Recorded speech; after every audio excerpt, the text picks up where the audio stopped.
네, 여러분 안녕하세요. 네, 스튜디오 산타클로스를 말씀을 드리는데요. 자, 여러분 정리 매매가 다 끝났어요. 그죠? 네, 정리 매매가 다 끝나고 그 다음에 이제 상패, 즉 이제 비상장 장외로 가게 됐습니다. 장외로 가게 된 상황입니다. 제가 말씀을 좀 드리고 싶은 부분은요. 이거를 정리 매매할 때 제가 말씀을 좀 드렸으면 더 좋은 참고가 좀 되지 않았겠었느냐 그런 생각을 해봅니다. 자, 근데 이제 비상장으로 가게 되잖아요. 그죠? 근데 아마 제가 볼 때는 이 스튜디오 산타클로스의 그 장부 가치에 비해서 결국 정리 매매 막바지 시총인 11억, 11억으로 마무리가 됐는데 이거는 너무 헐값 아니냐. 비상장, 즉 장외 가서 한번 스튜디오 산타클로스를 끝까지 가져가서 여기서 어떤 투쟁을 좀 하고 승부를 해야 되겠다. 이런 분들도 아마 계실 겁니다. 그래서 그거에 대해서 제가 생각하는 바를 말씀을 드려보도록 할게요. 수치적으로도 접근을 하고 과거 사례로도 접근을 하겠습니다. 많은 참고가 좀 되셨으면 좋겠다. 네, 그런 생각입니다. 네. 자, 그리고 이거하고는 또 별도로 여러분들 여기서는 참 어려운 경우를 당하셨잖아요. 그죠? 네. 그러니까 요즘 그 액티브 종목이 상당히 핫한데 이런 액티브 ETF를 하자는 게 아니라 액티브 관련해서 편입될 종목에서는 좀 대박 종목이 나올 수가 있어요. 그래서 이 액티브 종목을 제가 말씀을 드릴 겁니다. 그러니까 영상 후반부에 한번 참고하셔서 대박 한번 내보시기 바라겠다. 이 말씀 드립니다. 자, 그러면 먼저 스튜디오 산타클로스를 말씀을 드릴게요, 여러분. 음, 여러분들이 어려운 상황이시지만 그래도 제가 도움을 좀 드릴 수 있으니까 구독, 좋아요, 알림 설정으로 많이 성원해 주시고 그리고 스튜디오 산타클로스에 대해서 궁금하신 점은 텔레그램 방에서 제가 자세하게 말씀을 드리고 대안을 또 말씀을 드릴 수 있습니다. 그러니까 여러분들께서는 스튜디오 산타클로스 입장 이렇게 꼭 문자를 주시면 제가 최선을 다해서 끝까지 여러분에게 좀 도움을 좀 드릴 수 있습니다. 꼭 문자를 한번 줘보세요. 자, 우리가 지금 현재 생각을 할 것은요. 일단 그 예전에 그 실적이 나와가지고 어느 정도 이 기업의 자산 가치가 어느 정도 되느냐. 네, 이 부분을 알고 계시리라고 보여집니다. 그죠? 그거는 역시 자본 총계라고 하는 거죠. 그러니까 자산에서 부채를 뺀 거. 그게 이제 292억으로 상장이 돼 있을 때의 자본 총계를 마무리를 한 겁니다. 이게 무슨 얘기냐면은 결국 이 회사의 자산에서 부채를 빼서 실제로 남는 돈이 292억이라고 하는 것을 나타내 주는 겁니다. 그러면 시가총액도 결국 292억으로 마무리가 돼야 되는 거잖아요. 근데 11억입니다. 그거는 이제 상장 폐지가 되기 때문에 당연히 그 가치가 이제 떨어지는 거다. 이렇게 볼 수도 있겠지만은 거의 300억 정도에 달하는 재산적인 가치가 있는 것이기 때문에 비상장 상태에 가서도 회사가 살아나면은 어느 정도는 주주분들이 돈을 건질 수 있을 것 아니냐. 네, 이런 생각을 할 수가 있습니다. 그죠? 당연히 이제 그렇게 볼 수도 있는데. 근데 이제 먼저 말씀을 드리고 싶은 것은 이 한정 의견을 받았단 말이에요. 한정 의견이라고 하는 것은 여러 가지 종류가 있는데, 근데 지금 이 산타클로스 같은 경우는 감사 범위 제한으로 인한 한정이에요. 그죠? 이거는 감사들이 감사를 해가지고 자료를 받아서 감사를 해야 되는데, 자료 제출을 좀 거부하고 뭐 그런 부분들이 있기 때문에 감사 범위 제한으로 인한 한정으로 감사 의견이 나왔다는 거예요. 물론 의견 거절보다는 조금은 낫지만 우리가 장부상의 수치 같은 경우들을 100%다 믿을 수 없다는 겁니다. 그 믿을 수 없는 상황에서의 자본 총계가 292억이라는 얘기예요. 그죠? 그러니까 우리가 이 장부 가치만 높다고 해서 지금 현재 이걸 100% 신뢰를 하기는 좀 어려운 그런 부분들은 있습니다. 그래서 일단 말씀을 드리고 싶은 부분은 지금 듣고 계신 분들은 대부분 이제 물량을 갖고 계신 분이에요. 물량을 갖고 계신 분들의 입장에서는 그래도 여하튼 장부 가치가 좀 있으니까 비상장 가서 뭔가 해봐야 되겠다 이런 생각을 가지실 수가 있는데 상폐기업부라는 데서 그 거래를 좀 하게끔 만들었죠. 금년부터는 KOTC 시장에서 상장 폐지 기업부에서 거래를 할 수가 있습니다. 어느 정도 시간이 지나면요. 다만 의견 거절이나 또는 이 감사 범위 제한으로 인한 한정권을 받은 그런 기업은 이 KOTC 상폐기업부에서 거래를 할 수가 없어요. 나중에 이제 의견이 금년도치에 대한 부분이 의견이 뭐 내년 초반에 나올 거 아니에요. 그때 좋아지면 몰라도. 자, 그렇기 때문에 이 KOTC 시장에서는 거래가 좀 힘들고 당분간은 장외 시장에서 이제 거래가 되는 겁니다. 근데 거래가 초반엔 잘 안 이루어지겠죠. 네, 일단 요걸 좀 알고 계시라는 말씀을 좀 드리고 싶고요. 또 하나는 그 10대 1 무상감자를 결정을 했잖아요. 10대 1 무상증자를 결정을 했습니다. 네. 그래서 10주를 한 주로 줄이는 거예요. 100주 갖고 있으면 10주가 되는 겁니다. 그죠? 근데 이렇게 놓으면 물론 재무적인 부분이 좀 개선이 되는 효과는 있습니다.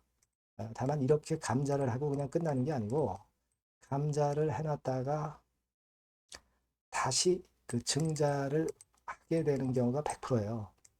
그러면 소액주주 입장에서는 주식수가 10분의 1로 줄었다가 또 증자를 할 때는 주주 배정으로 증자를 하는 게 아니라 제3자 배정 유상 증자 뭐 이런 식으로 최대 주주의 우호적인 쪽에 투자자에게만 배정을 합니다. 그러면 기존 주주는 주식 가치가 엄청나게 희석화되는 그런 약점이 있다는 거죠.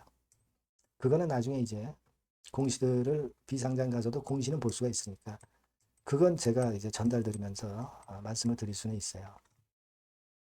이제 그때 가서 봐야 되겠지만 그런 상황으로 주주 가치가 한 주당 가치가 희석되는 부분이 존재할 수 있다. 이걸 여러분들 꼭 생각하시라는 얘기입니다. 아시겠죠? 그래서 여기서 제가 모든 말씀을 다 드릴 수는 없고 앞으로 여러분들이 그 이제 당장 비상장으로 가게 되는 거니까 이때부터의 어떤 스튜디오 산타클로스에 대한 소식이나 또는 뭐 공시라든가 이런 부분들이 있다고 한다면 제가 그 실시간 정보를 드리고 여러분들이 그걸 좀 도움을 좀 받으셨으면 좋겠다는 생각입니다. 그래서 그 도움을 받으실 분들은 스튜디오 산타클로스라고 문자 한 통을 주세요. 아시겠죠? 아니면 무료 텔레그램 방에 들어오셔도 좋습니다. 스튜디오 산타클로스 입장 이렇게 문자를 주시면 제가 텔방에 초대해드려서 그 좋은 도움을 좀 드릴 수가 있습니다. 그렇게 해서 비상장 가서도 어떻게 여러분들이 대응을 해야 되느냐에 대한 좋은 도움을 좀 드리도록 하겠습니다. 꼭 문자를 주세요. 아시겠죠? 네. 자, 그리고 이 산타클로스에서는 실패했다 하더라도 여러분들이 이 액티브 종목에서는 꼭 그 기회를 잡아서 대박을 한번 내셨으면 좋겠어요. 그래서 액티브 종목을 지금 말씀드릴 거니까 말씀 잘 듣고 꼭 좋은 대박 기회 맞으시기 바랍니다. 네, 여러분 이제는 말이죠. 액티브 ETF가 새로 출범하는 거를 여러분들이 잘 알고 이 액티브 종목을 집중 공략을 하셔야 됩니다. 그래서 제가 액티브 종목을 말씀을 드릴 거예요. 그러니까 여러분 요즘 그 지수 ETF를 투자하는 것은요, 네, 이미 한물 가버린 겁니다. 네, 이제는 지수가 한 차례 큰 폭으로 급등했다가 흔드는 그런 패턴이기 때문에 이제는 다시 그 코스닥 쪽에서 출범하는 액티브 ETF를 봐야 돼요. 근데 여러분들이 뭐 ETF를 하라는 말씀이 아니라 그 액티브 ETF에 편입이 될 종목을 해야 된다는 거예요. 예. 그냥 뭐 개인들 사는 종목들이 되는 건 절대 아니고요.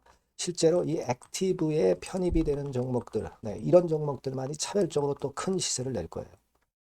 물론 여러분 코스닥 쪽 액티브 쪽 ETF가 새로 출범하는 겁니다, 여러분. 그거 여러분들이 주목을 하실 필요가 있다. 그래서 여기에 대한 말씀을 제가 드리려고 해요. 그래서 삼성하고 타임폴리오 쪽에서 먼저 이제 시작을 하는데 시작을 할 따름이고 이걸로 그냥 끝이 아니라 계속 연이어질 수 있다는 부분들을 여러분들이 생각하셔야 됩니다. 그러니까 결국 이제 이 기관에서 만드는 이 기관에서 만지는 종목들만 될 수밖에 없는 그런 패턴이 될 가능성이 높다는 거죠. 아마 기사들을 통해서 어느 정도 여러분들이 감 잡고 계실 겁니다. 그거거든요. 그래서 우리가 이 액티브 종목을 해야 된다. 이걸 우리가 공략을 해야 된다. 이 말씀을 좀 드리고 싶은 거예요. 네. 다시 말씀드리지만 지수 ETF 쪽 관련주들은 사실 한물 같습니다. 이제는 진짜 그 종목들 중에서 액티브 자산운용 쪽들이 간택하는 종목들만 간다 이거예요. 그래서 여러분도 잘 아시겠지만 이제 삼성 액티브하고 타임폴리오부터 이제 시작이 되는데 이게 그냥 한 달 뭐 이렇게 해서 끝나는 게 아니라 계속 뭐 몇 달간 계속 이어질 거다라는 얘기죠. 이 부분을 주목하셔야 돼요. 삼성에서는 예를 들면 코스닥 핵심 성장주에 집중 투자를 합니다. 어리버리한 종목들은 투자를 안 한단 말이에요. 그러니까 이런 쪽만 올라갈 거예요. 그리고 타임폴리오 같은 경우는 신성장 종목 이쪽을 주로 공략을 하는 거예요. 그겁니다, 여러분. 그래서 여기 그 제가 설명을 드렸지만은 국내 증시 역사상 최초입니다. 코스닥 비교지수 액티브 ETF가 등장하는 겁니다.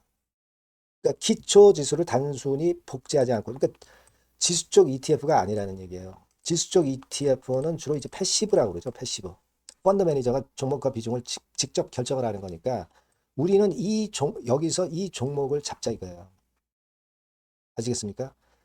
시총 상위주에 대한 쏠림 현상이 됐던 거는 이거는 지수 ETF예요. 그죠?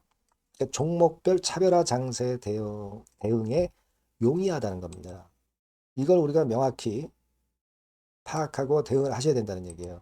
그래서 여러분 여기 나와 있지만 액티브 ETF하고 패시브 ETF하고 비교를 하는 거 나와 있습니다만 패시브 ETF는 지수에 투자를 하는 거고 액티브 ETF는 종목에 투자를 하는 거다. 모든 종목 투자하는 게 아니라 엑기스 종목만 한다 이거예요.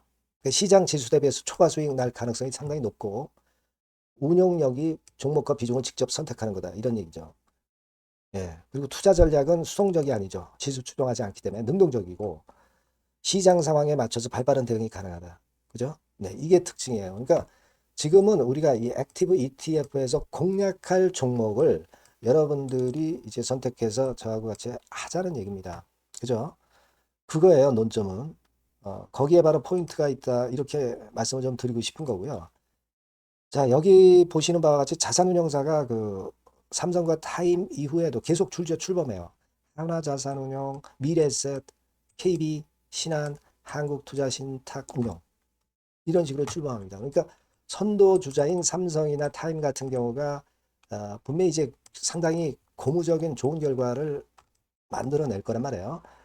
그렇게 되면서 이쪽으로 또 자금이 몰리는 겁니다, 여러분. 지수 ETF 쪽이 아니에요. 액티브 ETF 쪽으로 몰린다 이거예요. 자, 그렇기 때문에 이건과 관련된 액티브 관련주를 제가 말씀을 드릴 거예요. 그게 뭐 한 종목으로 끝나는 게 아니라 지속적으로 말씀을 드릴 겁니다, 여러분. 그러니까 여러분들이 이 전번으로 액티브라고 꼭 문자를 주시면 아시겠죠? 뭐라고요? 액티브, 그죠? 능동적인 그런 뜻이죠. 액티브라고 문자를 주시면 제가 그 종목과 매수 타임과 매도 타임과 중간중간 AS까지 드릴 거예요. 액티브라고 꼭 문자 주셔서 이번에 한번 좋은 기회 한번 발견해 보시자고요. 네, 아시겠죠? 네, 감사합니다.